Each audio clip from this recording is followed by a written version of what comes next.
Herkese merhabalar, ben Huri. Hurimetek Mutfak'ta kanalıma, mutfağıma hoş geldiniz. Bizim evin en çok sevilen baklava tarifini hazırlıyorum. Hamurumuz için 3 adet tam yumurta, 1 su bardağı sıvı yağ, 1 su bardağı yoğurt, 1 su bardağı ılık su, 1 paket kabartma tozu, 2 yemek kaşığı sirke. Şöyle bir homojen olana kadar karıştıralım. 8,5 su bardağı unu azar azar ekleyelim. Evet, yumuşak, ele yapışmayan bir hamur hazırlayalım.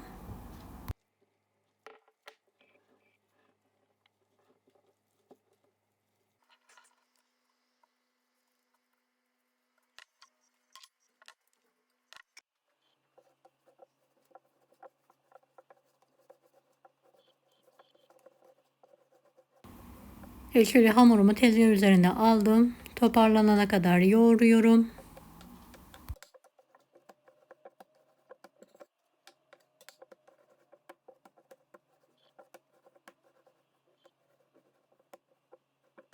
Pürüzsüz olana kadar yoğurdum. Şöyle küçük şeritler halinde keserek hamurumu uzaltıyorum.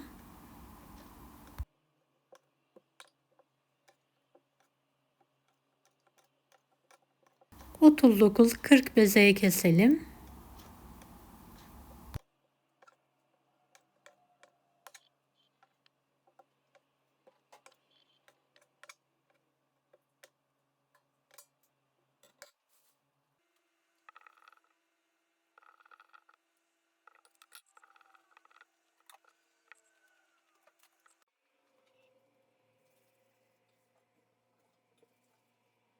Bezelerimizi pürüzsüz olana kadar çok güzel bir şekilde yuvarlayalım. Un serpilmiş bir tepsiye alıyorum.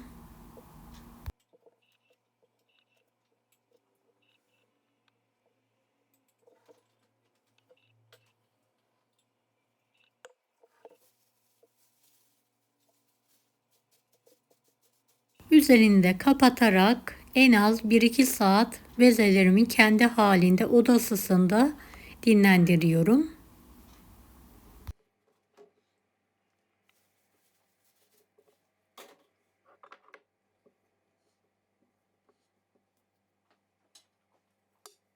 İki tane bezeyi tezgah üzerine alıyorum. Pasta tabağı büyüklüğünde açıyorum.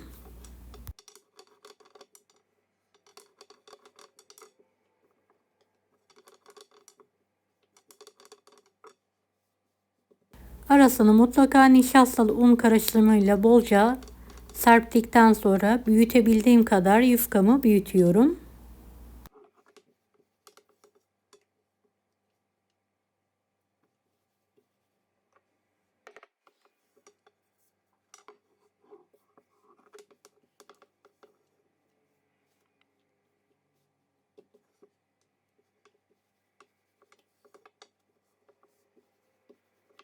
Evet, yufkamızı inceltebildiğimiz kadar inceltelim.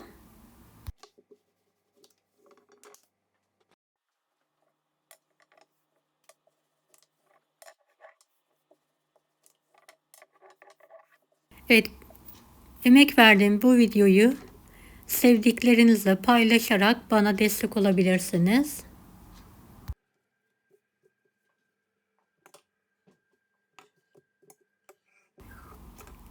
Evet, 12 tane bezeyi açtım. Tezgahın kenarına üst üste aldım. Üzerleri kurumaması için bir sofra beziyle üzerlerini örttüm. Yufkamı açabildiğim incelikte açtıktan sonra kenarlarını keserek kare haline getiriyorum.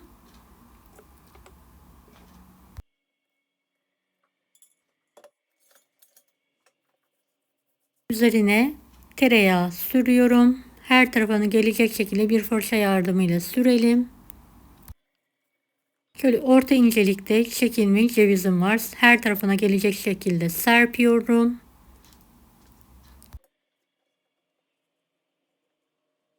Dilerseniz şöyle ince bir oklavaya, dilerseniz elinizle de rulo sarabilirsiniz. Dikkatli bir şekilde oklavadan çıkarmamız gerekiyor.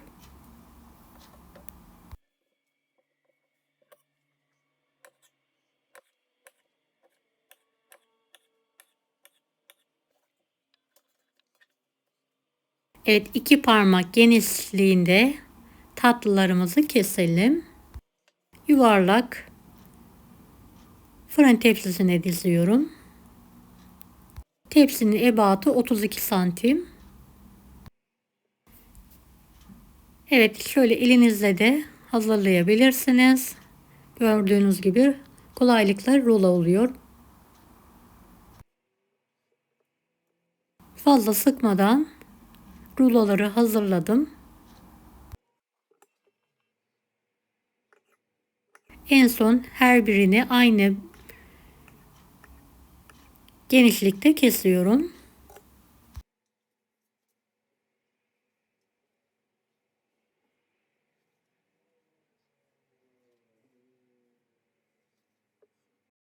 Beni hangi ülkeden veya şehirden izliyorsunuz merak ediyorum. Yoruma yazarsanız sevinirim.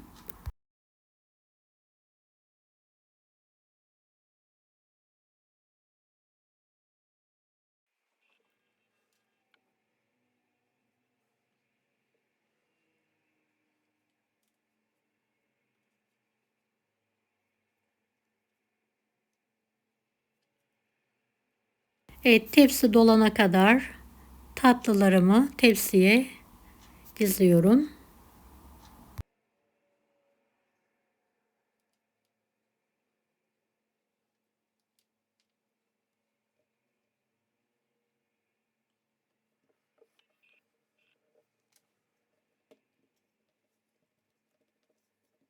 En son elimle şöyle bir bastırıyorum tatlıların ebatı aynı olmaları için.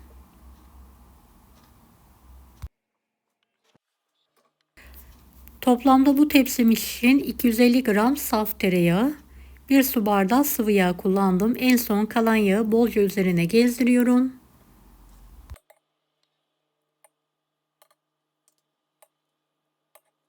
Yağladıktan sonra şöyle 10 dakika tatlımızı dinlendirelim.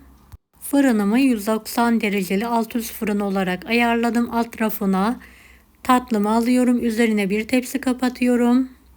10 dakika sonra derecemi 165 dereceye düşürerek pişirmeyi bırakıyorum. 1 saat 20 dakika sonra baklavamı fırından çıkardım. Kuru olarak saklıyorum. Baklavamı şerbetlemeden önce 160 dereceli alt üst fırında ısıtmayı bırakıyorum. Evet, baklavam için 5 su bardağı içme suyu kullandım. Suyumu kaynattıktan sonra üzerine 4 su bardağı toz şeker ekliyorum. Küçük bir limonun suyunu sıkıyorum. Şeker eriyene kadar karıştırıyorum. Şöyle 30-35 dakika kıvamlı bir şerbet hazırlayalım.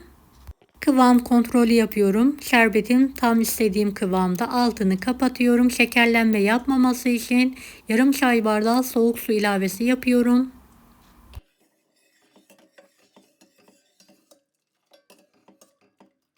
Evet, fırından baklavamı çıkartıyorum. Sıcakken hiç bekletmeden sıcak şerbetimi üzerine fokur fokur döküyorum.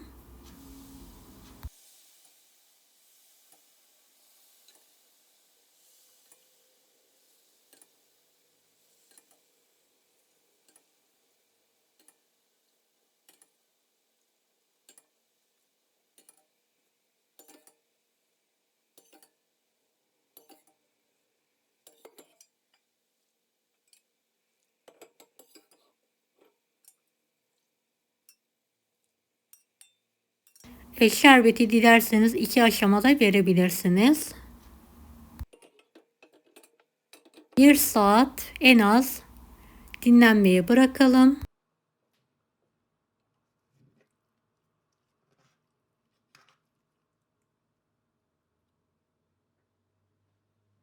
Şöyle 1 saat sonra tamamen şerbetini çekti.